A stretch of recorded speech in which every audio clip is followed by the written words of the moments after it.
예배 참석하신 여러분들 환영하고 축복합니다. 영상으로 예배드리시는 모든 분들도 환영하고 축복합니다. 하나님의 깊은 임재가 이 자리에 충만하도록 우리 두 손으로 소리내서 통성으로 한번 기도하도록 하겠습니다.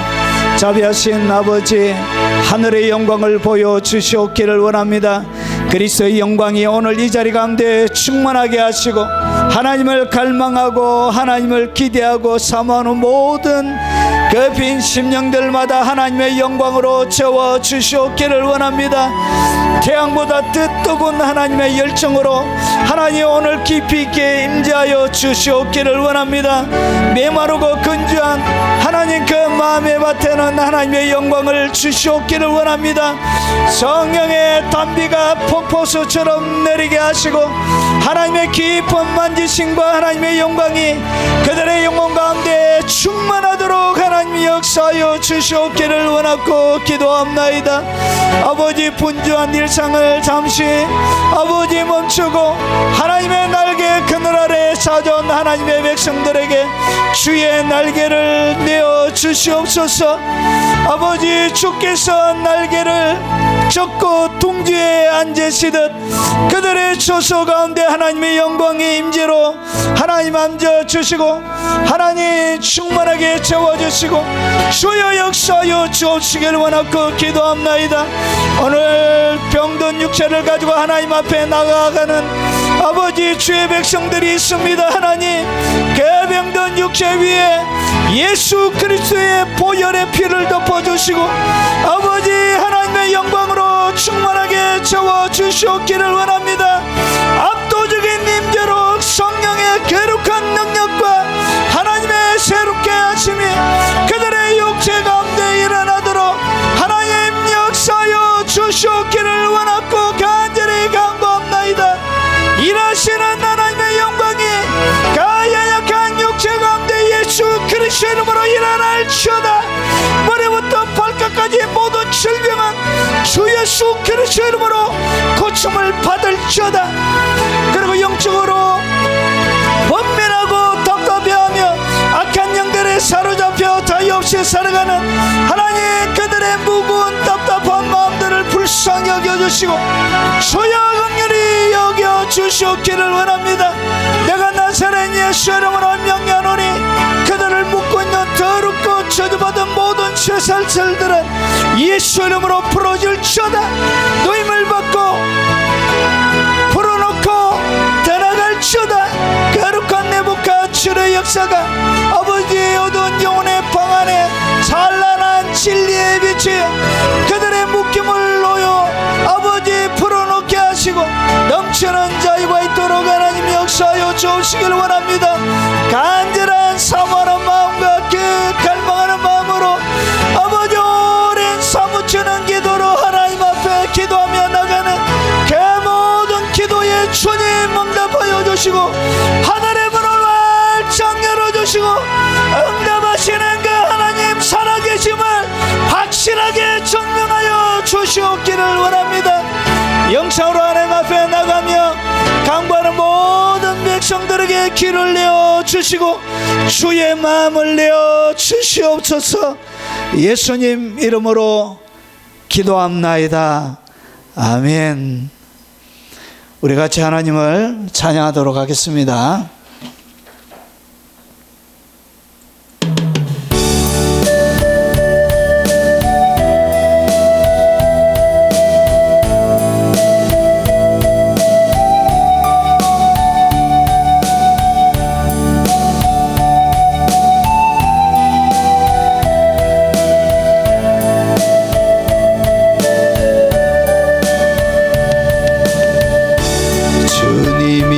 주시는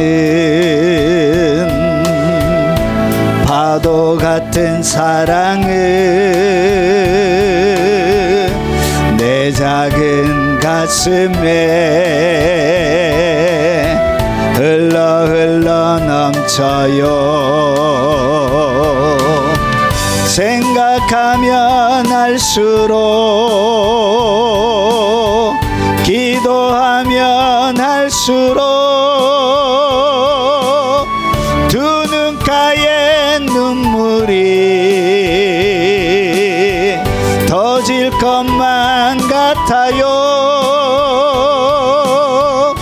주님의 사랑은 한없이 크셔라. 우리의 영혼에 한 줄기 비치어라. 주님이 주시는 파도 같은 사랑은 내 작은 가슴에 흘러 넘쳐요. 생각하면 할수록 기도하면 할수록 두 눈가에 눈물이 터질 것만 같아요. 주님의 사랑은 한없이 크셔라. 우리의 영혼에 한 줄기 비치어라. 주님이 주시는 파도 같은 사랑은 내 작은 가슴에 흘러 넘쳐요. 생각하면 할수록 기도하면 할수록 두 눈가에 눈물이 터질 것만 같아요. 주님의 사랑은 한없이 크셔라. 우리의 영혼에 한 줄기 비치어라.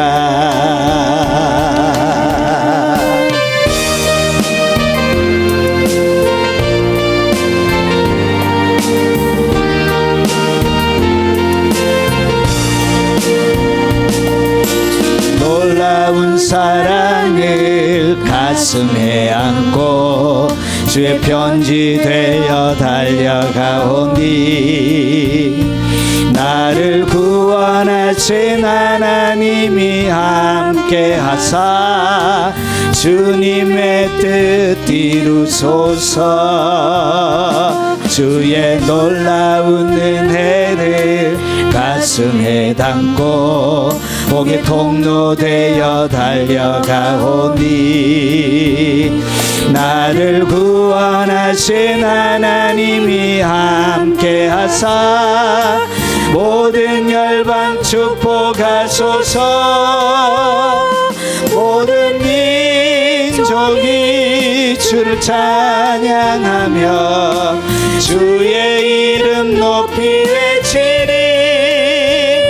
살아계신 하나님 권능의 손을 펴사 하늘 영광 나타내소서.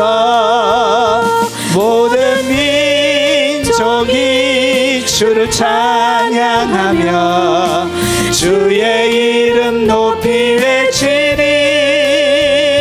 살아계신 하나님 권능의 손을 펴사 하늘 영광 나타내소서.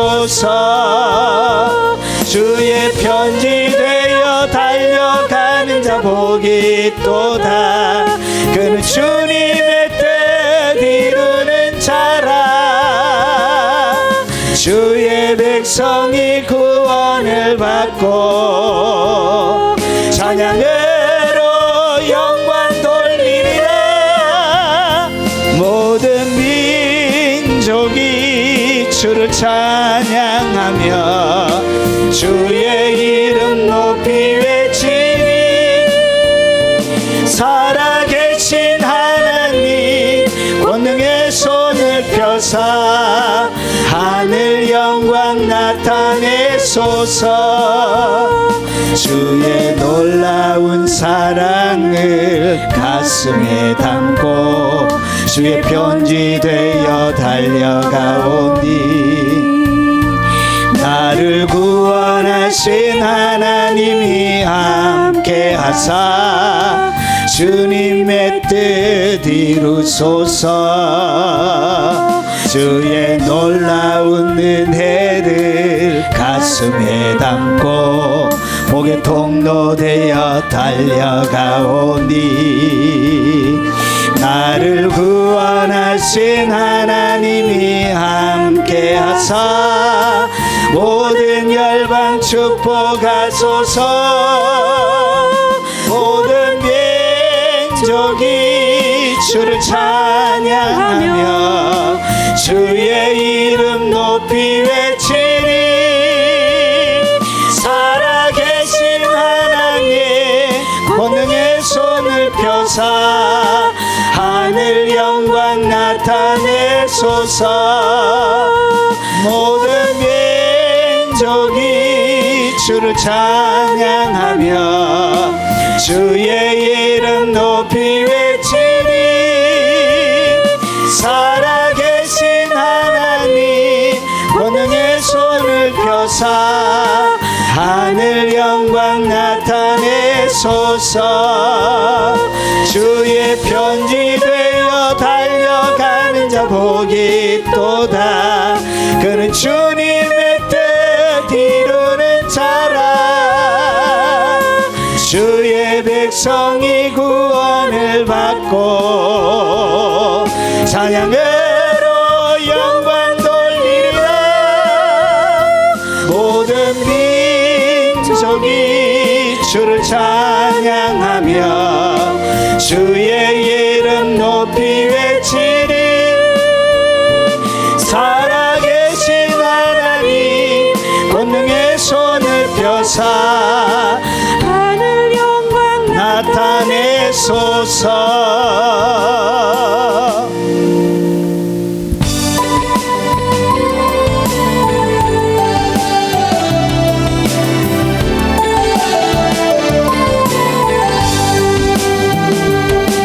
내가 너를 불렀나니 너는 내 것이라. 내가 너를 택했나니 너는 내 신부라. 세상에서 사는 동안 암울한 곳 빛이 되어 내가 너의 구주됨을 온 세상에 전파하라. 우리 너를 침몰치 못할 것임은 내가 너를 불렀습니다. 내가 너를 불렀나니 너는 내 것이라. 내가 너를 택했나니 너는 내 신부라. 세상에서 사는 동안 암울한 곳 빛이 되어 내가 너의 구주됨을 온 세상에 전파하라. 우리 너를 침몰치 못할 것임은 내가 너를 불렀습니다. 내가 너를 불렀나니 너는 내 기업이라. 내가 너를 택했나니 너는 내 자녀라. 세상에서 사는 동안 썩어진 것 소금 되어 내가 너의 구주됨을 온 세상에 전파하라.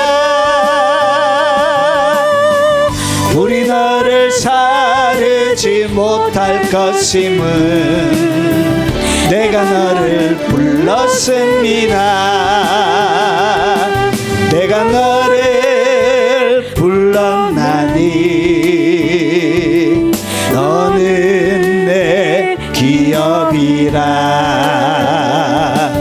내가 너를 택했나니 너는 내 자녀라. 세상에서 사는 동안 썩어진 것 소금 되어 내가 너의 구주됨을 온 세상에 전파하라. 우리 너를 사르지 못할 것임은 내가 너를 불렀습니다. 내가 너를 불러. 너는 내 축복이라. 너는 내 축복이라. 내가 너를 택했나니 너는 내 유업이라. 세상에서 사는 동안 주의 사랑 베풀어서 내가 너의 구주됨을 온 세상에 전파하라. 세상 끝날까지도 너를 지킴은 내가 너를 불렀습니다. 내가 너를 불렀나니 너는 내 축복이라. 내가 너를 택했나니 너는 내 유업이라. 세상에서 사는 동안 주의 사랑 베풀어서 내가 너의 구주됨을 온 세상에 전파하라. 세상 끝날까지도 너를 지킴은 내가 너를 불렀습니다.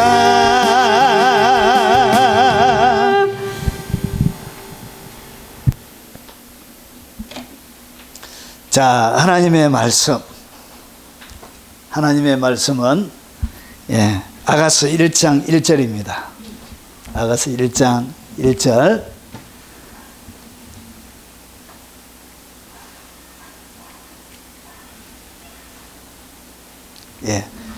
제목은 재림 신부의 영성 아가스를 한번 살펴보도록 하겠습니다. 새로운 높은 산을, 이 산이 성경 가운데 가장 높은 산입니다. 가장 높은 산을 우리가 등산을 이제 한번 해보겠습니다.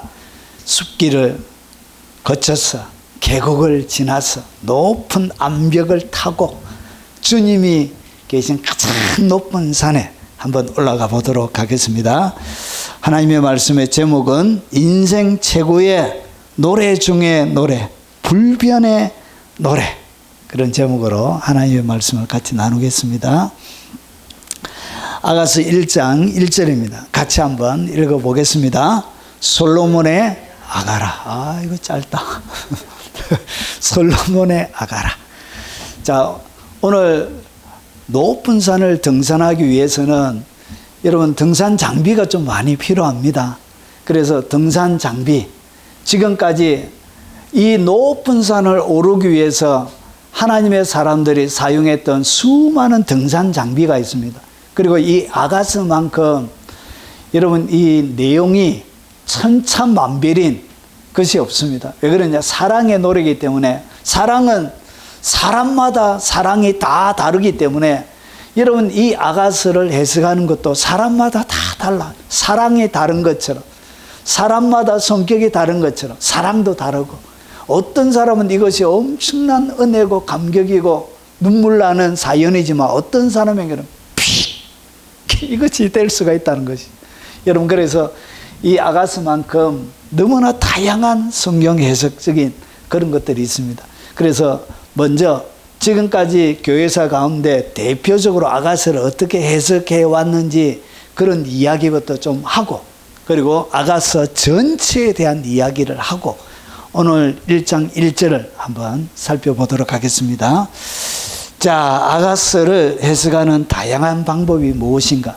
이 아가서를 사람들이, 하나님의 최고의 학자들이 어떻게 해석을 했는지 한번 살펴보겠습니다.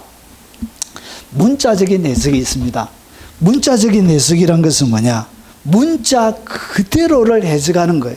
그래서 아가서를 남녀간의 아름다운 사랑을 노래한 세속적인 연애시로 이해하는 관점이에요. 여기에 대단한 의미를 붙였던 것이 아니고 그냥 오늘 문자 그대로. 그래서 이 문자 그대로 하면 여러분 이는 아가서의 표면적인 내용을 충실하게 담아낼 수 있는 이점은 있습니다. 그런데 그것으로만 주님이 기록해 놓은 것이 아니죠. 그리고 인간적인 사랑의 기쁨과 아름다움을 이 문자적으로 해석하는 사람들은 이렇게 인정하고 있습니다. 그래서 이런 식으로 했다고 아가서를 강의한 분들이 있습니다. 이런 대표적으로 이런 것을 다 설명하면 너무 깁니다. 참고만 하시면 되겠습니다. 자, 그리고 알레고리적 해석이 있습니다. 여러분, 아가서를 해석하는 가장 대표적인 해석 방법이 뭐냐? 그게 바로 알레고리입니다. 그리고 영적으로 깊이 있게 들어갔던, 그리고 교회사 가운데 깊이 있는 영성의 사람들은 하나같이 조나단 에드워드부터 존 오웬에 이르기까지 모든 대표적인 학자들은 이 아가서를 알레고리적으로 이렇게 해석을 했습니다. 자, 그러면 이 알레고리 해석이 뭐냐? 알레고리란 것은 문자 그대로의 의미를 넘어서 다른 의미가 있다는 거예요. 그러니까 문자 이것이 중요한 것이 아니고 요거는 하나의 모형처럼, 하나의 그림자처럼 다른 의미를 가지고 있다는 거예요. 그래서 주로 추상적인 개념이나 도덕적, 영적 진리를 담고 있다는 것이죠. 그래서 상징적으로 전달하는 표현 방식을 갖다 뭐라 그러냐? 그것을 알레고리라 그럽니다. 그래서 대한민국의 대부분의 하나님의 사람들이 해석하는 방법은 교회사 가운데 가장 대표적으로 해석했던 방법도 대부분의 알레고리로 이렇게 보통 해석을 합니다. 자, 그래서 가장 오래되고 지배적인 해석입니다. 거의 대부분의 아가서를 보면 한 80%는 알레고리적으로 이렇게 해석을 합니다. 아가서에 나타난 사랑을 단순한 인간의 사랑이 아닌 신성한 하나님과 인간과의 신성한 사랑으로 상징하는 것으로 이렇게 본 것입니다.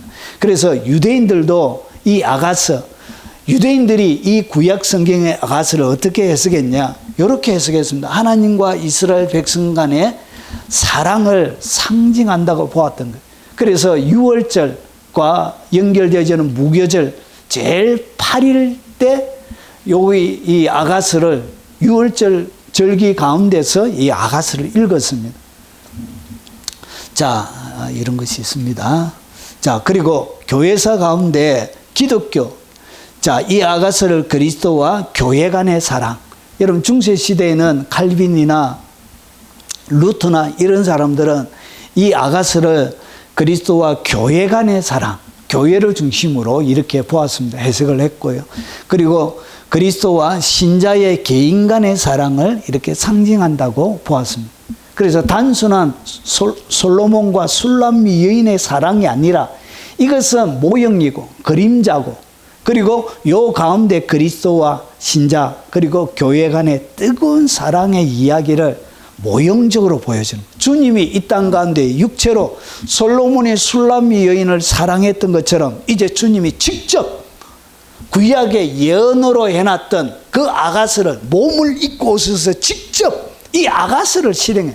복음서를 보면 아가스와 다 연결이 되어져 있습니다. 그래서 주님이 이제 직접 복음서 가운데 아가스를 실행하시는 거예요. 자, 그렇게 되어져 있습니다. 자, 이 극적 해석은 뭐냐? 연극적인 요소가 있다는 것이죠. 그래서 이 신랑과 신부의 오페라처럼 연극처럼 주고받고 이런 식으로 이렇게 성경을 해석하는 것입니다. 아가서를 단일한 연애시가 아닌 극적인 대화나 줄거리를 가진 드라마로 해석하는 관점이에요. 그래서 등장인물이 누구인지, 솔로몬, 술람미 여인, 목동 등이 나옵니다. 누구인지에 따라 다양한 시나리오가 제시가 되는 거예요. 누구를 중심으로 보느냐에 따라 이것이 다양한 시나리오가 나오게 되는 것입니다. 그래서 수많은 해석, 이렇게 해석하시는 분들도 있습니다. 이런 관점은. 그리고 의식적 또는 제의적 해석으로 이렇게 이 아가스를 보시는 사람들도 있습니다. 이렇게 해석하시는 분들도 계세요. 참 다양하죠. 참 똑같은 성경을 보는데 이렇게 학자들마다 견해가 다른 것입니다. 여러분, 학자들은 새로운 것을 만들어내야 되잖아요. 기존에 없던 뭔가, 그래야 인지도가 높아지는 거예요. 그래서 여러분, 전혀 이미 주님이 얘기했었던 진리가 나와 있는데도 불구하고 끊임없이 뭔가 새로운 것을 만들어내는 거예요. 쓰잘데기 없는 일들을 사실은 하고 있는 것입니다. 이 관점은 아가스가 고대 근동의 다산의식, 그리고 신성혼례의식 또는 장례의식과 같은 종교적 제의와 연결이 되어져 있다고 보는 견해입니다. 아가스에 나타난 일부 이미지나 언어가 고대 가나안, 메소포타미아 등의 다산 신화, 예를 들어서 바알과 아낫 신화, 탐모저 신화와 유사성을 보인다고 주장에 기반하고 있습니다. 예를 들어 아가스의 사랑하는 자와 사랑받는 자의 표현이 특정 신화 속에 신들의 역할과 연결을 할 수 있다는 것입니다. 이렇게 제의적인, 제의가 뭐죠? 제사를 지내고, 오늘 여기에 여러분 신성한 혼례 예식이나 이런 것들로 이렇게 아가스를 해석하고 보시는 분들도 있습니다. 내노라는 다 학자들이. 그리고 지혜 문학적 해석으로 이렇게 아가스를 해석하는 경우도 있습니다. 이 관점은 아가스를 단순한 사랑의 노래가 아닌 인간의 성과 사랑에 대한 지혜로운 교훈을 담고 있는 책으로 이해하는 거예요. 그러니까 가족 간에, 특별히 가족 중에 부부 사이에 그런 성적인 그런 관계, 그런 관계까지 이제 담고 있는 지혜를 담고 있다는 것이죠. 어떻게 가정생활을 잘하고 부부 생활을 잘하고 이런 지혜를 담고 있는 그런 책으로 이것을 이해했던 거예요. 실제 살아가는 이렇게 부부 관계 속에서 있는 그런 것을 다루고 있는 것입니다. 아가서는 인간의 사랑이 하나님이 주신 선물임을 공정하며 이런 책들이 많이 나와 있습니다. 건강하고 순결한 관계의 아름다움을 강조함으로 자문과 같은 다른 지혜서와 같은 지혜서와 맥을 같이 한다고 보았던 거예요. 이렇게 해서 실제적인 부부 관계를 중심으로 성경 아가서를 풀어가는 목사들도 있습니다. 그리고 정경적 해석이 있습니다. 정경이 뭐죠? 우리가 가지고 있는 66권을 정경이라고 부릅니다. 정경적. 그러니까 정경적이라는 것은 성경 전체에서 아가서의 위치를 보는 거예요. 이 해석은 아가서를 성경 전체의 정경 속 맥락 속에서 이해하려고 하는 것입니다. 즉 아가서가 성경이라는 큰 이야기의 한 부분으로서 어떤 의미를 가지는지 탐구합니다. 이는 아가서의 사랑 이야기가 창세기 에덴 동산의 완전한 연합을 반영하고, 그리고 궁극적으로는 하나님과의 최종적인 연합과 사랑을 예표한다는 관점으로 이어지고 있습니다. 자, 정경적, 우리 건전한 교단에서 주로 사용하는 해석 방법이기도 합니다. 자, 이런 것이 있습니다. 자, 그리고 마지막으로 문학 비평적 해석이 있습니다. 이것은 뭘 얘기하냐? 이 관점은 아가서의 문학적 특징과 구조, 시적 기법 자체에 초점을 맞춥니다. 그래서 어떤 아가서 해석하시는 분들 보면 히브리 원문을 갖다 놓고 그러고 나서 히브리 원문에 대한 자세한 해설을 하시는 분들이 있죠. 주로 그런 분들이 문학 비평적 해석을 하시는 것입니다. 아, 그런 식으로 하시는구나, 이렇게 여러분이 생각하시면 됩니다.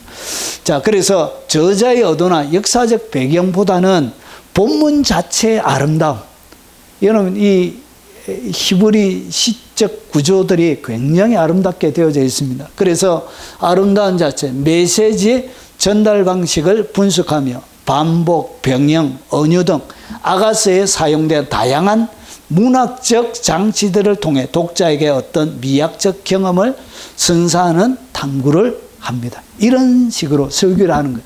그래서 기존의 알레고리로 듣던 사람들은 이런 설교를 딱 듣게 되면 이야, 신선하다, 이렇게 딱 듣게 되는 거예요. 한 10번 들으면 에이, 식상해, 이렇게 됩니다. 예, 한 10번 정도 들으면 더 이상. 예. 자, 그러면 김재현 목사는 쑥스럽습니다. 참 쑥스럽다. 이걸 딱 붙이니까. 자, 김재현 목사는 이 아가서를 어떻게 해석할 것인가? 여러분, 오늘 제가 아가서 전체를 이제 해석을 할 텐데, 알레고리적 모형론으로 해석을 할 것입니다. 그러니까, 그리스도와 각각 개인의 신자가 어떻게 최종적인 사랑의 단계로, 그래서 교회적인 입장이 아니고 아주 지극히 개인적인 입장에서 어떻게 그리스도의 장성한 분량, 가장 높은 산을 올라갈 수 있는지, 그게 초점을 맞춰서 이 아가서를 예수님을 보여주는 모형용적으로, 그리고 알레고리틱하게 그렇게 해석을 할 것입니다. 그래서 그리스도와 신자, 그리고 개인의 연합의 과정으로, 여기에는 정경적 해석도 같이 포함해서 성경 전체 가운데 이 아가서가 어떤 의미를 가지고 있는지 복합적으로 넣어서 그렇게 살펴볼 것입니다. 그래서 핵심적인 주제는 어떻게 나타낼 것인가? 마지막 시대 재림의 신부의 영성, 이 아가서는 마지막 시대 재림의 신부의 모습이 어떻게 될 것인지를 설명하는 신구약 성경 전체 가운데 가장 명확한 성경책입니다. 신부가 누구인지를 가장 장황하고 디테일하게 가장 자세하게 설명하는 것이, 그리고 그 모든 과정을 아주 분석적으로 가장 정확하게 설명하는 것이 뭐냐? 그게 바로 아가서예요. 그래서 아가서를 모르고는 뭘 알 수 없냐? 마지막 시대 재림 신부가 어떤 영성을 가져야 되는지, 이 재림 신부가 어떤 사람인지를 정확하게 이해할 수가 없습니다. 이 아가서가 가장 깊이 있게 다룹니다. 그래서 영적 사랑의 성장 과정, 어떻게 영적인 이 사랑이 마지막 최종적인 영역까지 사랑이 성장하고 자라갈 수 있는지, 그 과정을 이제 아가서 전체를 통해서 한 절 한 절 아주 여러분 더 이상 소화될 것 없이 잘근잘근 씹어서 한번 살펴보도록 하겠습니다. 자, 주님 앞에 아름다운 신부로 설 수 있도록 이 아가서가 여러분들을 아름답게 최고의 조각칼로 여러분들을 빚어낼 것입니다. 자, 그러면 아가서 전체를 제가 한번 설명을 드리겠습니다. 그래서 전체 구조 가운데, 전체 가운데 하나하나 부분들을 보셔야 이것이 뭘 의미하는지를 알 수 있습니다. 그래서 제가 7개로 나눴습니다. 사랑이 성장하는 7가지의 단계입니다. 아가서가 그렇게 진행이 되어져요. 그래서 많은 관점 가운데 이 마지막 재림 신부의 관점으로만 초점을 맞춰서 파헤쳐 보겠습니다. 자, 첫 번째는 아가서 1장 1절부터 2장 7절까지가 동일한 주제로 이야기가 진행이 되어져요. 그러면 처음에는 어떻게 진행되어지냐? 사랑의 갈망이 나와요. 사랑의 갈망. 신부가 사랑의 갈망. 그리고 오늘 여기에는 신부의 부르짖음들이 나옵니다. 여러분, 대표적으로 살펴보면 1장 2절에 그가 입맞추기를 원하노라. 입맞춤은 뭐죠? 제가 다음 시간에 자세하게 설명드리겠지만 사랑하는 사람끼리 뭐 하고 싶죠? 뽀뽀하고 싶잖아요. 여러분 아기가 태어나면 여러분 사람이 가서 뽀뽀 하잖아요. 그것처럼 사랑의 단계, 여러분 사랑이 시작될 때 뭐 하고 싶냐? 입 맞추고 싶은 거예요. 여러분 그래서 그가 입 맞추기를 원한다. 누가 입 맞추기를 원한다고? 예수님이. 솔로몬 왕이 자기에게 입 좀 맞춰줬으면 좋겠다고 이렇게 얘기해요. 이렇게 첫사랑은 시작이 되는 거예요. 그래서 오늘 여기에 뭘 가지고 있나? 사랑의 갈망으로 시작이 되어집니다. 주제는 뭐냐? 사랑이 시작되는 거예요. 그래서 이것을 갖다가 우리가 뭐라 부르냐? 예수님은 계시록 2장에 보니까 에베소 교회에게 이것을 갖다가 첫사랑이라 불러요. 첫사랑. 첫사랑이 뭐죠? 사랑이 시작이 되는 거예요. 사랑이 이제 시작이 되는 거예요. 그래서 사랑이 딱 시작되면 여러분 이 신부의 마음속에는 뭐가 있냐? 아름다운 사랑에 대한 열망이 있는 거예요. 여러분 결혼을 왜 하죠? 그 사람과 떨어져서 한시도 살 수가 없는 거예요. 여러분 다들 결혼이 한 30년씩 넘어가지고 이해하시는 여러분 전의 사랑은 그렇지 않잖아요. 그래가지고 전화하고 또 전화해도 여러분 잘 때도 전화기를 못 끄잖아요. 그의 소리가 안 들릴까봐 전화기도 못 끄고 자잖아요. 그래서 전화기 엄청 나오잖아요. 첫사랑 때는 전화기도 켜놓고 자. 그래도 전화기 그의 소리가 혹시나 안 들릴까봐 뭔가 병고가 일어날까. 저 하늘 끝에 내가 사랑하는 그 사람이 살아있다는 것 자체가 여러분 가슴을 뛰게 만들잖아요.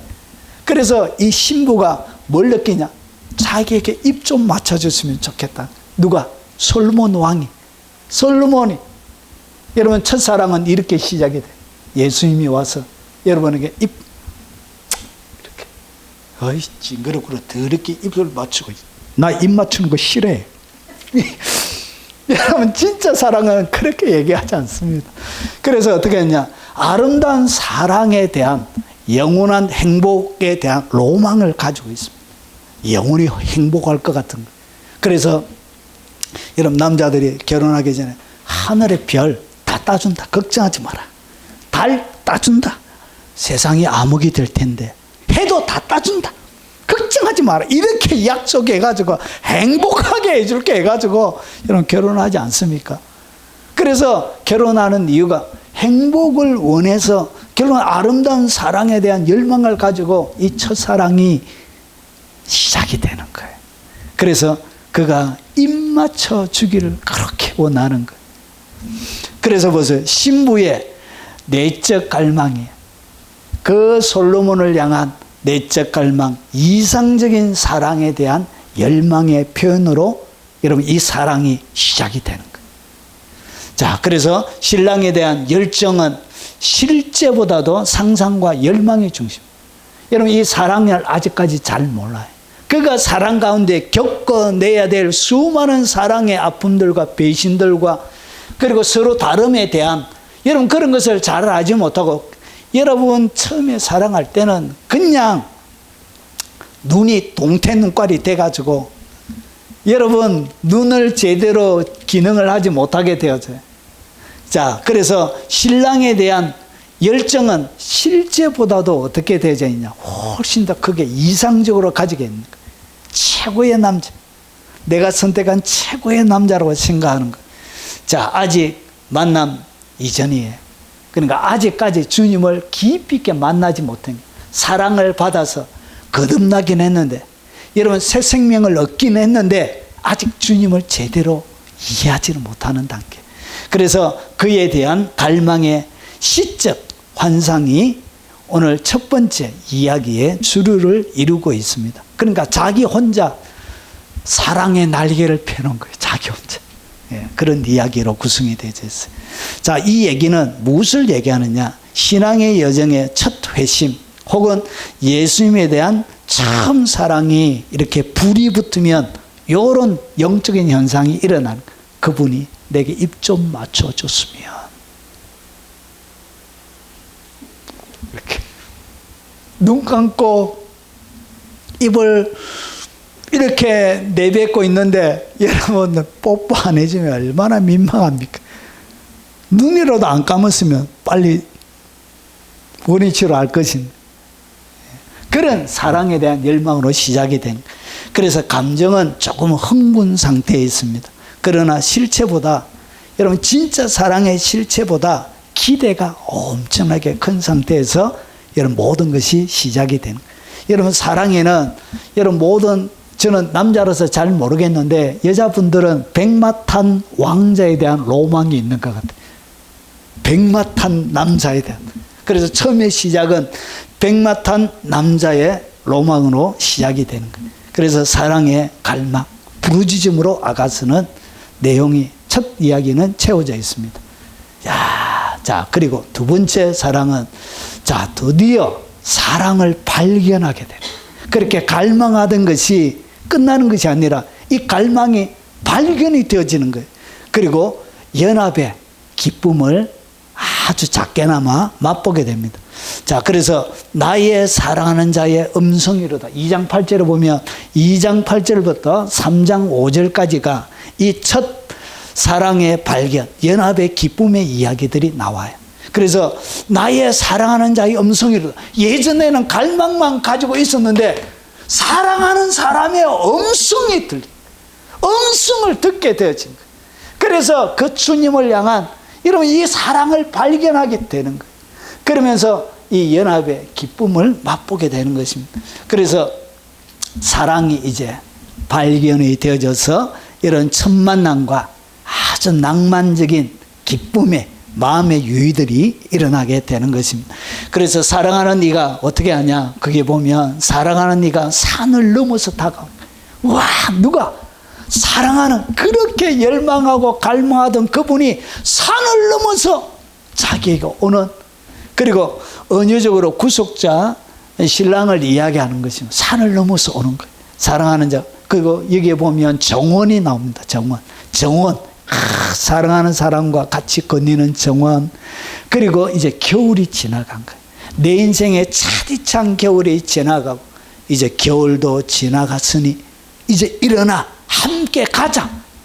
이제 사랑하는 자 이렇게 말하는 거예요. 그러면서 이제 꽃도 피는 거예요. 내 인생 가운데 여러분 얼음으로 덮여져 있는 이 동토의 땅에 생명이라고는 보이지 않는 하얀 눈으로 두꺼운 얼음으로 덮여져 있는 그 가운데 여러분 꽃이 피어나기 시작하는 거예요. 그의 인생과. 그래서 이것은 그 마음속에 일어나는 여러분 변화를 보여주고 있는 거예요. 그래서 꽃이 피는 거예요. 그래가지고 여러분 결혼하기 전에 처녀들 보면 아우 얼굴이 피어난다 그러잖아요. 얼굴이 어떻게 피어나지? 얼굴이 이렇게 뜯어가지고 이렇게 피어나는가? 그게 아니죠. 마음의 모습, 기쁨의 즐거움들이 이렇게 꽃이 피어나듯 이렇게 피어나게 되는 거예요. 그래서 여기에는 자연의 이미지 속에 사랑을 담아서 여러분 표현해 주고 있는 거예요. 이런 이야기들이 여러분 아가서 두 번째 이야기 가운데 나옵니다.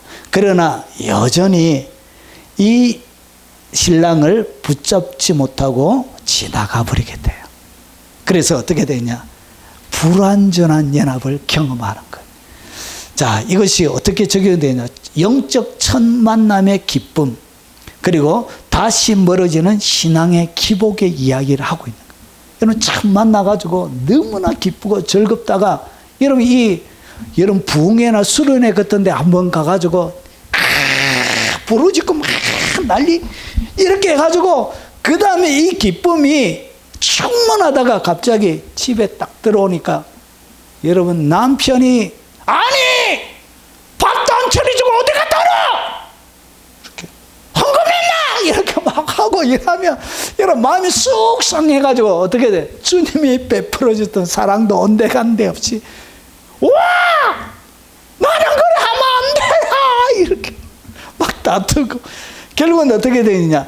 여러분 영적인 첫 만남의 기쁨 그러고 나서 이것이 계속 오래 가지 못하는 거예요. 그래서 어떻게 되지냐? 다시 멀어지는 신앙의 기복, 이 감정의 기복, 영적인 기복을 경험하는 거예요. 은혜의 순간과 하나님의 임재를 느끼는 축복의 계절을 보내긴 합니다. 자, 그리고 나서 사랑이 완성이 되면 좋겠는데 믿음은 그렇게 만만하지 않습니다. 마귀들이 여러분이 항상 행복하도록 가만히 내버려 두지를 않습니다. 여러분이 행복하는 꼴을 못 봐요. 여러분 사촌이 땅 사람이면 여러분 사촌인데도 기뻐해 줄 만도 한데 배가 아픈 것처럼 마귀는 여러분이 기뻐하고 즐거워하고 행복해하는 것을 볼 수가 없어요. 그래서 가만히 있지 않습니다. 자, 그러면서 보세요. 세 번째 사랑으로 연결이 되어지는데 사랑을 상실하는 거예요. 사랑을 잃어버리는 거예요. 그리고 여러분 죄 탐색, 사랑이 잃어버려서 어디에 잃어버리는지도 잘 모르는 거예요. 잃어버린 사랑에 대한 여러분 이 신부의 아픈 마음들이 여기서부터 나옵니다. 여러분 예수님을 믿다가 에베소 교회에게 했던 것처럼 첫사랑을 잃어버려 열심히 하기는 해요. 인내도 하고 여러분 거짓 스승들을 드러내고 수많은 일들을 하지만 뭐가 없다고 해요? 사랑을 잃어버린 거예요. 열심히 행동으로 헌신하고 봉사하고 하는데 이런 변함없이 주님 앞에 열정을 가지고 있는데 가슴 속에 뜨거운 열정은 없는 거예요. 그래서 뭘 잃어버리냐? 사랑을 상실해버린 그 이야기가 나옵니다. 이것이 3장 6절부터 5장 1절까지 이어져서 이야기가 진행이 됩니다. 자, 그래서 밤에 침상에서 내가 사랑하는 자를 찾았노라. 사랑하는 자가 없는 거예요. 보이지를 않는 거예요.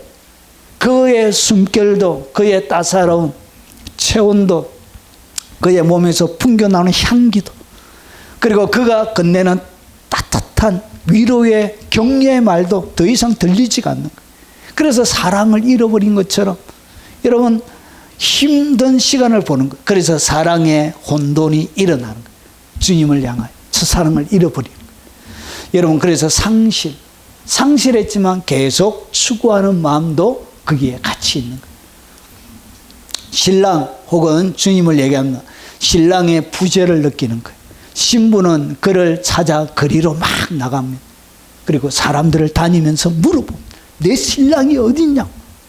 그러면서 보세요. 4장 1절부터 7절에서는 신랑이 신부를 찬양하는 장면이 나옵니다. 연합이 가까워지고 있는 거예요. 이렇게 막 찾는 가운데 영원한 상실로 신랑의 부재로 끝나는 것이 아니라 이 이야기 속에 뭐가 다가오고 있다고. 이렇게 잃어버린 사랑을 향하여 여러분 상실감을 가지고 그래도 불구하고 내가 사랑하는 자를 찾게 되어질 때 여러분 저 멀리서 신랑이 신부를 찬양하는 장면, 이 연합의 장면의 이야기들이 칭송하는 이야기들이 나오기 시작하는 5장 1절에 연합의 표현이 나오며 처음으로 먹고 마시는 사랑이 등장하게 되는 것입니다. 사랑이 예전보다 무르익고 성숙하게 되어져 가는 거예요. 자, 그래서 오늘 이 이야기는 하나님의 임재 부재의 체험과 그것에 대한 영적 추구가 맞물려져서 여러분 사람은 성장하게 되는 것입니다. 여러분 예수 믿다가 첫사랑을 잃어버릴 수 있습니다. 냉랭한 가슴으로 살아갈 수 있습니다. 그럼에도 불구하고 그 자리에 머물러 있으면 안 되고 찾고 또 찾으면 새로운 깊은 만남. 예전에는 같이 먹고 마시지 못했는데 먹고 마시는 이런 친밀감, 새로운 친밀감. 그분이 무엇을 좋아하시는지, 식사는 어떻게 하시는지, 개걸스럽게 하시는지, 품위 있게 하시는지, 여러분 오른손잡인지 왼손잡인지, 급하게 드시는지 천천히 드시는지 더 깊이 있게 알아가게 되는. 그래서 이 신자의 성숙 과정에서 갈등과 재결합들이 계속 반복적으로 일어나서 그 과정 속에서 신앙, 사랑이란 것은 성장하게 되는 것입니다. 자, 그리고 사랑의 거절, 그리고 내면의 위기. 여러분, 이렇게 다가왔다가도 또 뭐가 일어나냐? 사랑이 거절이 돼요. 그리고 내면의 심각한 사랑이 깨어지는 위기를 경험하게 됩니다. 5장 2절부터 6장 3절까지 이야기가 나옵니다. 그래서 내가 잘지라도 마음은 깨었는데, 자고 있지만 마음이 깨어져서 여러분 그 사랑을 찾는 것입니다. 자, 그래서 사랑이 시험을 받는 거예요. 여러분 자면서 깨었다는 것은 자고 있지만 여러분 여전히 마음이 깨어져 있는 것처럼 그분을 찾는 그런 모습을 보여주는, 그래서 마음을 두드리시고 떠나시는 그분. 여러분 보십시오. 신랑은 문을 두드리나 신부는 지체하다가 놓쳐요. 신랑이 와가지고 어떻게 하냐? 문을 막 두드려요. 문을 두드리는데 어떻게 했냐? 신부가 이 신랑을 영접하지를 못해요. 여러분 그래서 어떻게 했냐? 놓치고 나서 슬픔과 자책에 빠지는 거예요. 여러분 이것은 라오디가 교회도 예수님께서 계시록 3장 20절에 보면 내가 볼지어다 내가 문 밖에 서서 두드리노니 누구든지 내 음성을 듣고 문을 열면 내가 그에게로 들어가 그로 더불어 먹고 그는 나로 더불어 먹으리라. 그래서 주님은 끊임없이 아가서 때만 두드린 것이 아니라 라오디게아 교회도 이렇게 막 두드리고 계신 거예요. 여러분 주님의 사랑을 잃어버리고 상실이 되어져 있던 그 문 밖에 완전히 주님이 도외시해서 안 가시는 것이 아니라 끊임없이 그의 닫혀져 있는 마음, 주님의 영역으로 들어오지 못한 그 마음, 그리고 오늘 여기 보니까 내가 잘지라도 마음은 깨었는데 자고 있는 그 영적인 상태, 주님이 두드리고 있다는 것도 알지 못하는 그 상태에서 주님은 계속 두드리고 계시는 거예요. 자, 그래서 밤거리에서 이 예수님이 떠나가고 나서 여러분 밤거리에서 경비병에게 매맞으며 고난, 수치, 영적인 어두움의 방을 그가 보내게 되는 것입니다. 그러니까 사랑이 떠나가 버려서 이제 주님을 더 이상 느끼지 못하는 거예요. 그래서 이후에 친구들의 질문과 신부의 사랑의 신랑에 대한 찬미 가사가 이어지고 있습니다. 자, 그리고 이것이 육적인 나태, 결국은 영적 무감각으로 인해 사람들은 임재란 주님이 함께하는 임재를 놓치게 되는 것입니다. 믿음의 삶에서 내면의 연단 혹은 교회의 거절을 당하기도 하는 것입니다. 이런 것을 미리 여러분 모형으로 그림으로 다 상세하게 아가스 가운데 다 그려놓은 것입니다.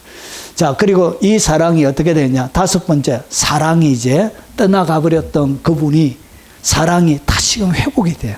그래서 사랑의 회복, 그리고 친밀감이 확장이 돼. 예전에 처음에 상상 속에서 날개를 펴고 날았던 그런 막연한 사랑, 그리고 생각하지만 잡히지 않는 그런 사랑이 이제 구체적이고 그리고 아주 친밀하게 사랑이 발전하게 됩니다. 6장 4절부터 8장 4절까지의 이 이야기들이 나옵니다. 그래서 너는 디르사 같이 어여쁘고 예루살렘 같이 곱구나. 그러니까 주님께서 그 신부를 향하여 이렇게 부르시는 거예요. 너는 디르사 같이 어여쁘고 예루살렘 같이 곱구나. 여러분 뭐 직접적으로 뭐 해주고 있죠. 그를 칭찬하고 여러분 사랑이 회복되어져서 친밀한 사랑의 대화를 나누게 되는 것입니다. 그래서 사랑이 회복돼요. 사랑이 회복되면 친밀과 상호 찬양, 서로 그 모습, 하여튼 막 관능적인 그런 육체적인 모습들을 이렇게 막 서로 찬양하고 높이게 됩니다. 자, 회복된 사랑은 더 깊은 신뢰와 평화로 바뀌어지고요. 신랑과 신부가 서로 자유롭게 찬양하며 안정된 관계로 이동하게 되어집니다. 그리고 정원은 다시 열리고 사랑은 성숙한 결합의 상태로 더 깊어진 사랑으로 나아가게 됩니다. 자, 성화의 단계, 주님과의 연합이 심화가 되어져요. 그리고 관계 회복 이후에 오는 영적인 평안이 마음 가운데, 심령 가운데 강처럼 흐르게 되어집니다. 자, 6번째. 이 사랑이 점점 더 성숙해져요. 그리고 이 사랑이 성숙하니까 헌신, 깊은 헌신의 고백들이 나오게 됩니다. 8장 5절부터 7절까지가 그 이야기입니다. 자, 너는 나를 도장같이 마음에 품고, 도장이 뭐죠? 옛날에 권력, 결정권을 할 때 항상, 여러분 지금도 아파트 등기나 여러분 집을 사고 팔 때, 그리고 뭐 할 때마다 뭐 찍죠? 등기를 도장을 찍죠. 그래서 이 도장은 모든 결정권을 가지고 있는, 그래서 예전에 왕들은 이 인장 반지 이런 것들이 도장처럼 이렇게 서여졌습니다. 그래서 이 도장은 엄청나게 중요한 거예요. 엄청나게 이런 그의 모든 결정권을 가지고 있는 그 대명사가 이 도장으로 이렇게 표현되는 거예요. 그래서 너는 나를 도장같이 마음에 품고, 예수님을 뭐처럼 품었다? 도장처럼 품고 있는. 그래서 모든 일의 결정권은 이 도장이 찍는 것처럼 예수님을 그렇게 도장처럼 품는 거예요. 그래서 사랑이 첫사랑과 비교할 수 없는 깊은 사랑의 영역으로 나아가게 된 거예요. 자, 그래서 사랑의 절정으로 언약과 영원성의 고백으로 이야기가 나옵니다. 자, 아가서의 중심수는 사랑은 죽음같이 강하고, 그래서 그의 사랑이 뭐처럼 강해지냐? 죽음보다 더 강한 사랑으로 성숙하게 됩니다. 그래서 불로 표현된 거룩한 질투와 헌신, 신부는 완전한 소속과 헌신을 고백하게 되어집니다. 이건 절정의 사랑을 표현하는 거예요. 자, 그래서 그리스도와 언약적 사랑에 대한 전 인격적인 연합을, 응답을 이렇게 보여주고 있습니다.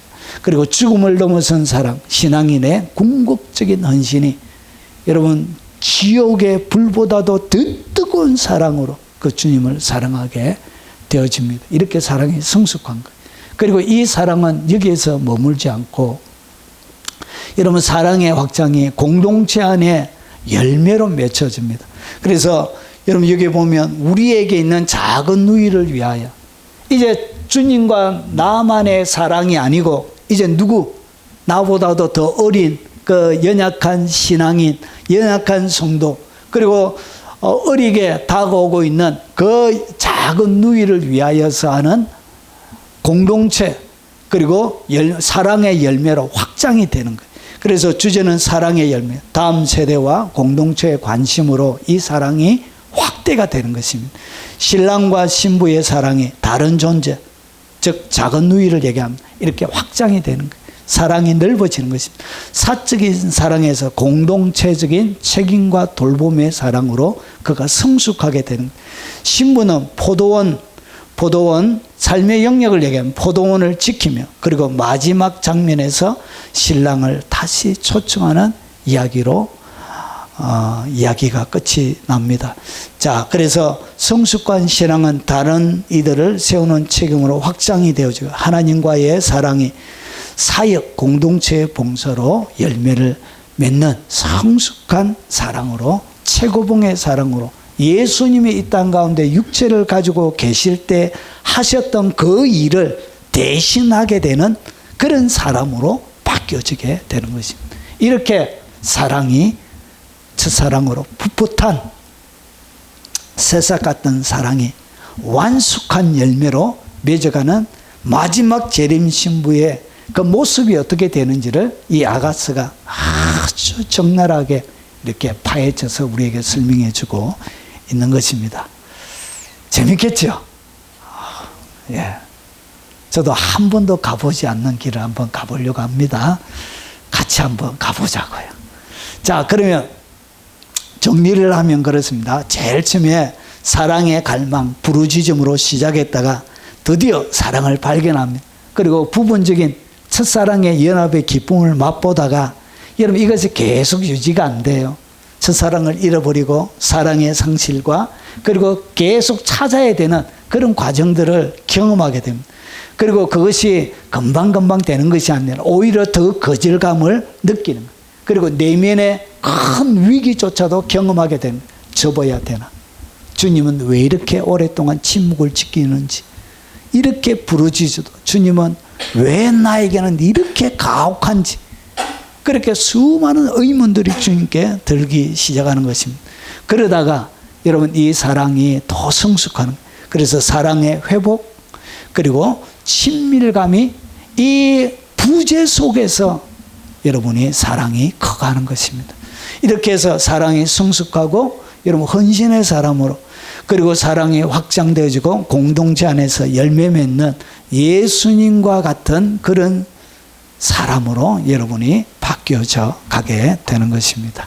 자, 이것이 아가서의 사랑의 관점으로 제가 정리한 것입니다. 이렇게 전체적인 왁구를 토대 이 전체 그림을 완성했습니다. 이제 전체 이야기는 좀 기억이 나시죠? 자, 이제 제일 첫 번째, 그래서 마지막 시대 예수님의 재림의 신부의 영성과 영적 사랑의 성장 과정에 대해서 그렇게 한번 진행해 보겠습니다. 자, 1장 1절은 하고 마쳐야죠. 자, 1장 1절. 자, 다른 성경은 어떻게 번역했는지 한번 보겠습니다. 솔로몬의 아가라. 자, 가장 아름다운 솔로몬의 노래. 그리고 표준 세번역은 솔로몬의 가장 아름다운 노래. 이렇게. 여러분, 킹제임스 엄정역은 노래 중에 노래, 곧 솔로몬의 노래라. 자, 노래들 가운데 가장 아름다운 노래, 솔로몬의 노래입니다. 솔로몬의 노래 중에 노래라. 여러분, 영어는 그냥 솔로몬의 노래 중에 노래, 이렇게 되어져 있습니다. 여러분, 이렇게 히브리어는 이렇게 되어져 있습니다. 제일 처음에 나는 쉴, 하수림, 이렇게 읽습니다. 오늘 여기 보면 제일 처음에 나오는 이 솔로몬이 뭐냐? 여러분, 솔로몬은 7965에서 온 단어예요. 예, 솔로몬, 평화롭다는 뜻이에요. 여러분, 솔로몬의 이름의 뜻이 평화입니다. 평화. 예. 자, 그래서 이 7965는 무슨 단어냐? 여러분이 잘 아는 살롬입니다. 살롬. 죽일 놈, 살롬이 아니고 샬롬. 예, 샬롬이 여러분 원래 솔로몬의 뜻이 살롬에서 온 단어예요. 자, 그래서 안전한, 오늘 여기에 살롬, 우리가 유대인들이 살롬 할 때 몇 가지 관계가 있어요. 하나님과 뭘 누리라. 살롬 따가면 하나님과 평화를 누리고, 그리고 살롬 하면 사람들과 평화를 누리고, 그리고 살롬 하면 육체와 평화를 누리는 거예요. 그러니까 건강을 빌어주는 거예요. 그리고 살롬 하면 여러분의 가정에 살아가는 그 생활의 터전에 여러분 평화를 빌어주는 거예요. 그리고 다투는 사람과 다투는 것이 줄어드는 것을 얘기하는 거죠. 그리고 또 살롬하면, 이 살롬에는 뭐가 있냐? 여러분의 재정에도 하나님의 복이, 재정에 평화가 임하는 그런 5가지의 의미를 가지고 있습니다. 그래서 여기에 완전한, 그리고 건강함, 육체적인 건강함, 여러분 삶의 행복을 얘기하는 것, 살아가는 삶의 평화를 얘기하는 것. 그래서 여기에 안전, 사람과 다투는 사람과의 여러분 평화를 얘기하니까 안전, 그리고 건강, 번역, 고요, 평온, 이런 것을 얘기합니다. 그래서 이 평화의 왕이 노래하는 노래 중에 최고의 노래가 뭐냐? 바로 이 아가서라는 것이. 자, 그리고 이 노래란 것은 단순한 그냥 노래예요. 앞에 슈르는 그냥 노래라는 얘기예요. 여기에 슈르, 하슈림은 그냥 복수, 노래들이라는 그런 의미를 가지고 있습니다. 자, 그러면 솔로몬은 누구와 비교하고 설명하고 있느냐? 예수님께서 여러분 복음서를 잘 읽어보시면 솔로몬을 갖다가 예수님 자신의 솔로몬을 가지고 와서 자신을 설명하는 구절들이 있습니다. 자, 솔로몬, 여러분 히브리어로 살롬입니다. 평화라는 뜻입니다. 그는 다윗의 아들로서 지혜, 부, 영광, 평화의 통치자였고요. 성경에서는 이 솔로몬이 장차 오실 완전한 왕 메시아의 그림자로 자주 등장합니다.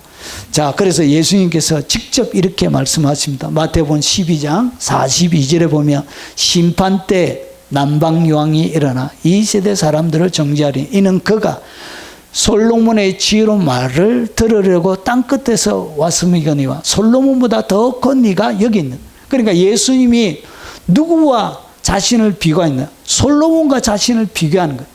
남방 여왕이, 시바 여왕이, 에티오피아 여왕이 땅 끝에서 와서 그 지혜를 듣기 위해서 왔는 것처럼 나는 솔로몬보다 훨씬 더 대단한 사람이란 것이죠. 그런데 그 남왕의 여왕도 왔는데 하나님의 백성들은 어떻게 했다고요? 주님을 인정해 주지 않았죠. 결국은 십자가에 못 박아 죽인 것입니다. 그래서 예수님께서 자신을 솔로몬보다 더 큰 이라고 말씀하세요. 그래서 아가서에 나오는 솔로몬은 결국은 여러분 육체로 이 땅 가운데 오셔서 예수님이 펼칠 그리고 지혜 그리고 예수님의 이야기를 사역을 통해서 세울 신부를 찾아서 어떻게 그 사랑을 완성해 갈지를 보여주는 하나의 모형이 된다는 거예요. 여러분 요한복음 2장 19절에 예수께서 대답하여 이르시되 너희가 이 성전을 헐라 내가 사흘 동안 일으키리라. 여러분 누가 성전을 세웠지요? 솔로몬이 성전을 세웠지요. 그러면서 성전의 이야기를 하면서 누구를 얘기하고 있냐? 솔로몬을 얘기하고 있는. 여러분 이 성전, 여러분 구약시대에는 성전이 나오고요 성막이 나옵니다. 성막은 모세를 얘기하는 것이고 성전은 솔로몬을 얘기하는 것입니다. 자, 그래서 내가 사흘 동안 일으키리라. 여러분 솔로몬은 성전을 지은 왕이지만 예수는 자기 몸을 성전이라 하셨던, 결국은 솔로몬과 누구를 비교하고 있다고? 예수님을 비교하고 있는 거예요. 그래서 예수님이 부르는 그 최고의 노래 중에 노래, 이 불변의 노래가 뭐냐? 바로 하나님의 사람들과 나누는 그 사랑의 이야기라는 것이죠. 여러분 누가복음 2장 14절에 지극히 높은 곳에는 하나님께 영광이요 땅에서는 하나님이 기뻐하신 사람들 중에 평화로다. 이 평화는 어떻게 이루어지죠? 살롬을 빌었다는 거예요. 살롬. 여러분 이것은 솔로몬이 이른 평화 살롬인데 예수는 평강의 왕으로, 여러분 땅에서는 하나님이 기뻐하시는 사람들 중에 잃어버렸던 평화를 주는 왕으로 예수님을 소개하고 있는 거예요. 탄생 자체가 그래요. 그래서 이 솔로몬은 결국은 예수 그리스도를 보여주는 모형이 되는 것입니다. 그래서 신약은 예수님 스스로가 이 솔로몬과 비교해서 자신을 이렇게 설명하고 있는. 그래서 솔로몬은 모형으로 있었지만 내가 육체를 입고 직접 왔다, 이렇게 주님께서 말씀하시는 것입니다. 자, 아가서가 신약의 그리스도 중심으로 이해되어져야 하는 이유가 있습니다. 여러분 다 많은 구절들이 있지만 한 세 가지만 살펴보겠습니다. 자, 죄인을 사랑으로 부르시는 그리스도.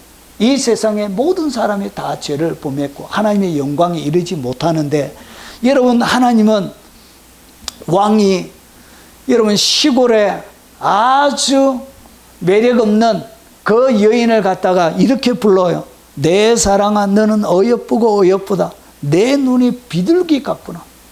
우리 권사님, 장로님이 권사님 보고 이렇게 한번 불러준 적이 있습니까?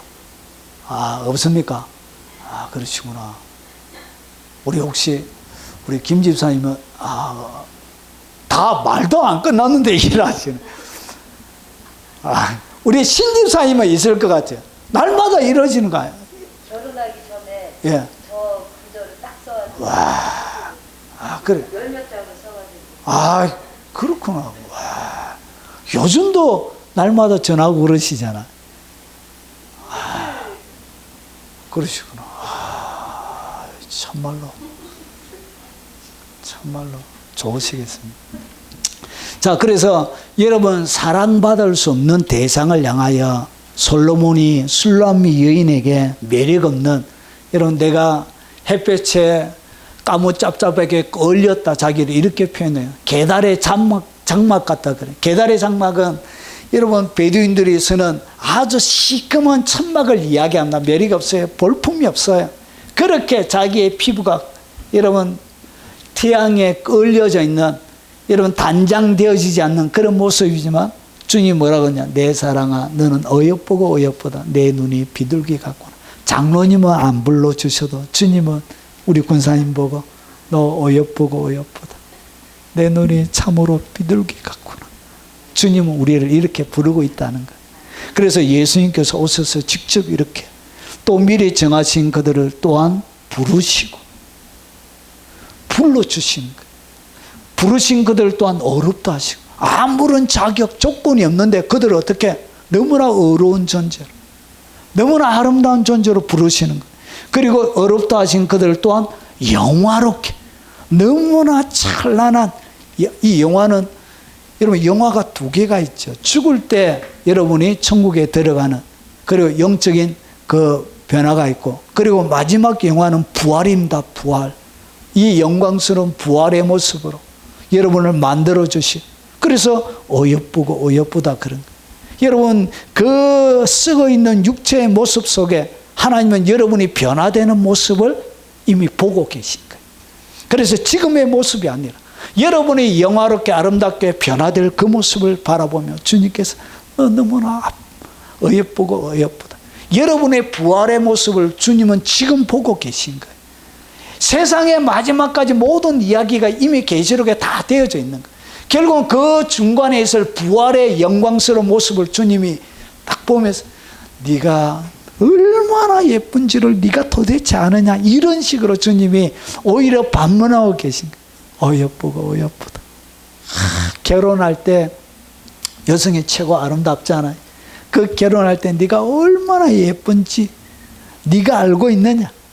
이미 인생을 다 살아본 아버지 예수님은 다 그 모습을 지금도 동시에 보고 계신. 주님은 시간이 없어요. 시간이 없다는 얘기는 영원이라는 얘기는 시작과 끝이고 처음과 나중이라는 얘기는 주님의 시작과 마지막을 동시에 보고 계세요. 동시에. 그러니까 여러분이 태어나서 죽을 때까지 부활의 모습까지를 지금 주님이 동시에 보고 계세요. 동시에. 시간이 없는 거예요. 그래서 너무 영광스러운 모습으로 변화될 걸 바라보며 이렇게 예쁘다고 하는. 근데 이 불러주는 사람이 누구라고요? 죄인이란 것이. 우리가 죄인 됐을 때 그의 독생자를 보내시면서 우리를 위하여 화목제물로 삼아주셨다. 그 죄인을 부르시는 거예요. 사랑으로. 그래서 신약에 오셔서 직접 어떻게 했다고요? 그 병든 자, 아픈 자, 수많은 죄인들, 여러분 율랑녀들, 여러분 세리들, 그런 자들을 불러가지고 주님이 어떻게 하셨대요? 어여쁘고 어여쁘다. 이렇게 불러주시고 이렇게 그들을 부르시고 그들을 어렵다고 만들어주니 이것은 예전에는 말로 불렀지만 이것이 실체가 된 거예요. 복음서에 와서 신약에 와서 실제가 되어진 거예요. 이것이. 여러분들을 그렇게 영화롭게 만들어 주실 것입니다. 시간이 지나면서 얼굴은 쭈글쭈글해지고 눈밑은 처지고 검버섯이 생기고 여러분의 남편은 다 여자분이니까 아이고 쭈글쭈글하이 참말로 어릴 때는 예뻤는데 이렇게 해도 주님은 여러분들 너무나 아름답게 저도 안 늙을 줄 알았으면 세월을 안 먹을 줄 알았는데 50이 되고 보니까 아유 주여 옛날에는 탱글탱글했는데 여러분 그래도 그 가운데 아름다움 변함없는 아름다움으로 주님이 여러분을 사랑하시는 것입니다. 그래서 죄인을 사랑으로 부르시는 그 그리스도 술람미 여인처럼 볼품없는 그를 아내로 삼았던 그 그리스도의 모습을 보여주는 거예요. 그리고 예수 그리스도께서 죄인을 향하여 어렵다 하시고 사랑한다고 부르시는 선언이 나와 있는 것입니다. 여러분 아이들이 밖에 나가서 여러분 헛장난할 때 여러분 우습습니까? 안 그러면 정말 때려 죽이고 싶을 정도로 여러분 밉습니까? 여러분 우습잖아요. 너무나 예쁘잖아요. 헛장난 하는 거 해보십시오. 여러분 저는 제 딸이 기저귀를 떼가지고 똥 잡고 막 이렇게 해도 그것도 예쁘더라고요. 얼마나 예쁜지 똥놀이 하는 것도 예쁘고 여러분 밥 먹는데 똥을 부시식 쌌습니다. 밥 먹다가 기저귀 갈아줘도 이 똥 냄새가 얼마나 구수한지 된장 냄새처럼 그게 더럽지가 않더라.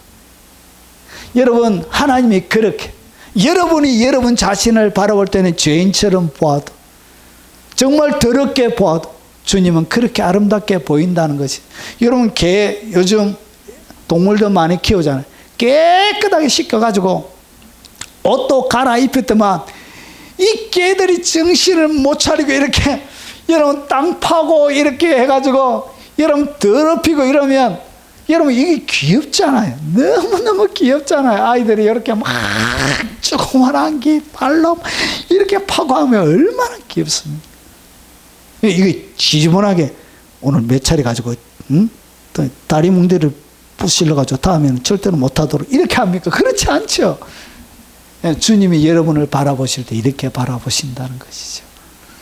자, 그리고 여러분 신랑의 음성에 귀를 기울이는, 여러분 진짜 신부가 누구냐? 여러분 주님의 고침을 받고 주님의 불을 맞는 그 신부들이 누구냐? 여러분 진짜 신부는 내 사랑하는 자의 목소리로구나. 그분의 신랑의 음성에 초점을 맞추는 그 자들이 진짜 신부예요. 그래서 보라, 그가 산에서 달리고 작은 산을 빨리 넘어오는구나. 그 신랑의 소리에 귀를 기울이는 것처럼 여러분 주님이 자기의 양을 이렇게 소개하는 것이죠. 내 양은 내 음성을 들어요. 진짜 주님의 양은 누구의 음성을 듣는다? 주님의 음성을 듣는. 그래서 주님의 음성을 들었던 수많은 병자들과 그리고 멸시 천대받았던 수많은 사람들은 그분의 음성을 듣고 고침받고 그들의 영혼이 새로워지고 기적을 경험하고 그렇게 했던 것입니다. 이것이 뭐냐? 이런 자들이 주님이 찾으시는 주님의 신부라는 것이. 여러분 그래서 복음서를 가만히 보면 여러분 수많은 사람들이 나오는데 주님이 신부를 찾으시는데 어떤 조건으로 찾으시느냐? 이렇게 내 사랑하는 자의 목소리를 듣는 그들. 그가 주님이 찾으시는 신부라는 것이. 이런 이야기로 신약은 가득 들어차 있습니다. 복음서가 그렇습니다. 그리고 죽음을 초월하는 사랑으로 주님을 만났던 사람들은 변화가 되어집니다. 그래서 너는 나를 도장같이 마음에 품고 그리고 언제든지 팔에 드는 거예요. 누구를? 그분의 신랑을 도장처럼 여기는 거예요. 항상 가슴에. 여러분 가슴에 품는다는 얘기는 가장 중요하게 여긴다는 거예요. 가장 중요하게. 여러분 배고픈 아주 가난한 집에 여러분 엄마가 여러분 굶고 있는 자식에게 밥을 갖다 줄 때 어디에 집어넣어요? 여러분 가슴에 품잖아요. 혹시나 식을까 봐. 그래가지고 마지막 따뜻하게 해서 자녀에게 먹여서 주고 싶은 것처럼 가장 소중한 것은 가슴에 묻는 거예요. 가슴에 품는 거예요. 그래서 예수 그리스도를 어떻게? 가슴에 다치지 않게 가장 중요한 가슴에다. 그래서 가슴에는 뭐가 있어요? 심장 앞에 갈비뼈가 있잖아요. 갈비뼈로 심장을 지키고 보호하잖아요. 그래서 여러분 도장같이 또 팔에죠. 언제든지 쓸 수 있도록 이렇게 가장 귀하게 여기는 거죠. 그래서 사랑은 주님을 사랑하는 이 사랑은 죽음같이 강하고 죽음도 이 사랑을 끌 수가 없어요. 그런 사람으로 바뀌는 거예요. 그리고 질투는 서울의 불같이 잔인함. 여러분 주님을 사랑하는 것 거기에 대하여 반대적으로 뭐가 생기냐? 거룩한 질투가 생기는 거예요. 하나님도 질투하는 하나님. 왜 질투하냐? 진짜 그를 사랑하기 때문에 질투하는 거예요. 질투하지 않는 것은 사랑이 아니죠. 제가 옆집 아줌마하고 막 노는데 저희 아내가 재밌게 놀다 왔어요. 이렇게 하면 이거는 아내가 저를 사랑하는 것이 아니죠. 이 영감탱이가 미쳤나? 와 이러노? 이렇게 막 바가지 끌고 이래야 바가지 끌고 줘야 이게 사랑인 것처럼 여러분 진짜 질투가 여러분 사랑의 극치는 질투로 드러나게 되죠. 있습니다. 그래서 보세요. 불같이 일어나나니 거기서가 여호와의 불과 같으리라. 이렇게 사랑은 불타게 되는 것입니다. 이런 사랑으로 여러분 그래서 신약의 모든 하나님의 사람들은 죽음을 초월한 사랑 결국은 뭐가 있죠? 다 순교한 것입니다. 베드로는 십자가에 거꾸로 못 박혀 죽고 도마는 여러분 머리부터 발끝까지 껍질이 다 벗겨져서 죽었습니다. 이렇게 하나님의 사람들은 각양각색 다양한 모습으로 이렇게 여러분 날마다 주님을 만져보지 않고는 내가 안 믿겠습니다 했던 그 도마가 주님을 뜨겁게 만나고 그리고 주님의 사랑을 느끼고 나서 그렇게 껍질이 머리부터 발끝까지 껍질이 다 벗겨져. 여러분 이사야는 하나님을 얼마나 사랑했냐. 여러분 이사야는 몸이 여러분 통나무 안에 집어넣어놓고 이사야를 톱으로 잘라서 죽였어요. 이렇게. 하나님의 사람들, 베드로는 거꾸로 십자가에서, 이는 폴리갑은 화형으로, 여러분 바울은 당두대에서 목이 잘려서, 여러분 얼마나 주님을 사랑했는지. 목이 잘렸는데, 여러분 기록에 보면 목이 잘려서 3번을 튀어요, 계단에. 그래서 목이 잘렸는데도 입에서 예수, 예수, 예수, 예수로 충만한 죽음을 초월한 하나님의 진정한 신부가 되어지는 거죠. 그래서 바울이 이렇게 얘기합니다. 누구든지 주를 사랑하지 아니하면 저주를 받을지어다. 얼마나 그가 주님을 사랑했는지. 주님을 사랑하지 않는 것을 그가 볼 수가 없었던 거예요. 그래서 주님 사랑하지 않는 자는 저주받아라 이렇게 말할 정도로 주님을 이렇게 사랑하는, 그래서 죽음을 초월한 사랑의 사람으로 신약에는 그런 사람의 이야기로 가득 들어차 있습니다. 그것을 보여주는 거예요. 그래서 아가스 가운데 모형으로 있는 것이 신약시대 예수님이 직접 오시고, 그리고 그렇게 주님을 뜨겁게 사랑하는 실체가 예수님의 사람들을 통해서 이런 실체화가 되어진 것입니다. 자, 쉬르 하수림, 노래 중에 노래는 무엇을 얘기하느냐? 여러분 잠언이 3000가지를 말하였고요. 그리고 그의 노래는 1005편을 냈습니다. 잠언 3000. 노래 중에 1005편을 냈는데 그 중에 최고가 뭐냐? 바로 이 솔로몬의 아가를 뽑는 것입니다. 그래서 여러분 이 히브리어 쉬르 하수림이라는 이는 문법적으로 최상급을 나타냅니다. 그래서 성경에는 이런 구조, 다음과 같은 방식으로 사용해야 돼요. 이런 구조가 많아요. 여러분 거룩한 곳 중에 지성소, 거룩한 곳 중에 거룩한 곳 지성소를 얘기하고, 그리고 종들 중에 종, 그리고 왕 중에 왕, 이렇게 최상급으로 표현하는 것이 유대인들이 문법적으로 표현하는 방식이에요. 그래서 노래 중에 노래란 것은 모든 노래 중에 가장 뛰어난 것을 얘기합니다. 최고의 노래란 거예요. 그리고 가장 고귀한, 가장 심오한 노래란 뜻입니다. 이것이 가장 심오한 거예요. 그래서 주님과 하나님의 사람이 깊은 사랑으로 성장하는 것이 뭐냐? 이 땅 가운데 가장 깊은 영역이라는 거죠. 그래서 바울이 그 하나님의 사람을 깨닫고 나서 에베소서 3장에 보니까 그 사랑의 길이와 넓이와 높이와 그리고 깊이가 어떠함을 깨달아. 그래서 하나님의 사랑에 여러분 이 공간적인 넓이를 이야기하는 것입니다. 그래서 사랑이 넓혀지고 확장이 되는 거예요. 그래서 단순한 연애 시가 아니라 하나님과 신부된 자의 사이에 영적 사랑을 표현한 최고의 노래로 읽어야 합니다. 자, 그래서 쉬르 하슈름이라 부르는 것입니다. 자, 그리고 왜 노래 중에 노래인가? 요거 말씀드리고 마무리하겠습니다. 자, 에베소서 5장 31절과 32절에 보면 그러므로 사람이 부모를 떠나 그 아내와 합하여, 이것은 뭘 얘기해요? 창세기를 얘기하는 거예요. 창세기 1장, 2장에 하나님께서 만드신 결혼 제도를 얘기하는 거예요. 그래서 그 둘이 한 육체가 될지니 이 결혼을 이야기하는 것입니다. 연합을 얘기해요. 자, 이 비밀이 크다. 그러니까 아담과 하와는 모형이란 거예요. 이 아담과 하와가 실제가 아니고 이것은 그림자고 모형인데 이거는 뭘 보여주기 위한 것인가? 이 비밀이란 것이죠. 그러면서 그리스도와 교회에 대하여 말하는, 결국은 아담과 하와는 그리스도 교회, 이 교회가 뭐죠? 교회가 한 사람 한 사람, 여러분 한 사람 한 사람이 교회예요. 교회. 그리고 그 믿는 사람들이 모여져 있는 그 무리를 갖다가 교회라 그런 거예요. 자, 그래서 그리스도와 각각 개인 그리고 예수님을 믿는 사람들의 무리, 이것을 보여주는 것이란 것이. 그래서 주님과 우리가 결혼을 통해서 온전한 연합이 되는 것처럼 그 연합을 여러분 보여주는, 이것이 뭐냐? 비밀이고 이것이 최고의 노래가 된다는 거예요.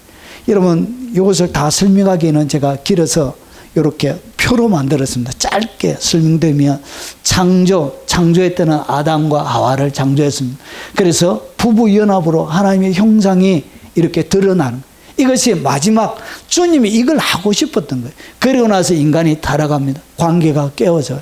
부끄러움과 숨게 되어집니다. 그리고 하나님께서 이스라엘의 신부 언약, 여인의 후손을 통해서 그들을 구원하고, 그리고 호세아를 통해서 이런 결혼 언약, 신부의 언약을 맺습니다. 하나님은 엄녀 같은 이스라엘을 다시 품으실 것을 이렇게 보여주는 거예요. 그리고 성육신, 예수님이 드디어 오십니다. 신랑이 오시는 거예요. 예수님은 신랑으로 오셨습니다. 십자가에서 신부값을 지불하는. 그래서 결혼 지참금을, 신부를 얻기 위해서는 항상 결혼 지참금을 줘야 돼요. 그래서 보배로운 그의 피로 사셨다, 이렇게 표현하고 있는 거예요. 그래서 그분이 오셔서 신부값을 주기 위해서 이 땅 가운데 오신 거예요.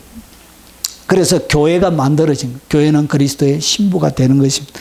성령으로, 성령 안에서 약혼이 일어납니다. 그리고 마지막 어린 양 혼인잔치로, 여러분 예수님의 초림은 약혼식이에요. 약혼식. 여러분이 예수님을 영접 딱 하고 하면 주님과 더불어 내가 약혼이 되어져 있는 거예요. 그리고 유대나라는 약혼하고 아버지 집에 가가지고 집이 완성이 되면 아들아 신부를 데리고 와라, 이렇게 해서 이런 밤의 도적처럼 여러분 이 나팔 소리를 내면서 신부 집으로 오는 거예요. 집이 완성이 돼. 그래서 요한복음 14장에 내가 너희를 위하여 처소를 예비하러 가노니, 처소를 예비하면 너희에게로 와서 나 있는 대로 이끌어 가리라. 그래서 주님이 처소를 예비하러 이 약혼식 가운데 여러분이 있는 거예요. 그래서 요 과정 가운데 여러분 주님이 원하는 최고의 신부의 영역으로 자라가는 과정을 보여주는 것입니다. 그래서 마지막에 어린 양 혼인잔치로 완전한 연합, 완전한 사랑이 완성되어짐으로 여러분 신약이 끝나고 성경의 이야기가 끝나는 것처럼 여러분의 사랑은 온전한 완성이 되는 것입니다. 자, 이걸 얼마나 오래 해야 될지 제가 엄청 고민하다가 줄이고 해서 드디어 제가 기초를 딱 놓았습니다. 자, 다음부터 이제 신나는 재미있는 이야기들을 한번 펼쳐보도록 하겠습니다.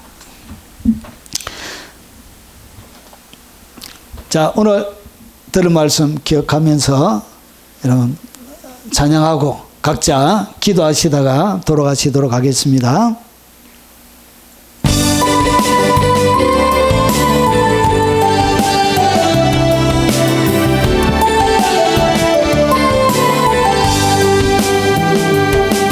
내가 너를 불렀나니 너는 내 것이라. 내가 너를 택했나니 너는 내 신부라, 내 신부라. 세상에서 사는 동안 암울한 곳 빛이 되어 내가 너의 구주됨을 온 세상에 전파하라. 우리 너를 짓물지 못할 것임은 내가 너를 불렀습니다. 내가 너를 불렀나니 너는 내 기업이라. 내가 너를 택했나니 너는 내 자녀라. 세상에서 사는 동안 썩어진 곳 소금 되어 내가 너의 구주됨을 온 세상에 전파하라. 불이 너를 사르지 못할 것임은 내가 너를 불렀습니다. 내가 너를 불렀. 너는 내 축복이라. 너는 내 축복이라. 내가 너를 택했나니 너는 내 유업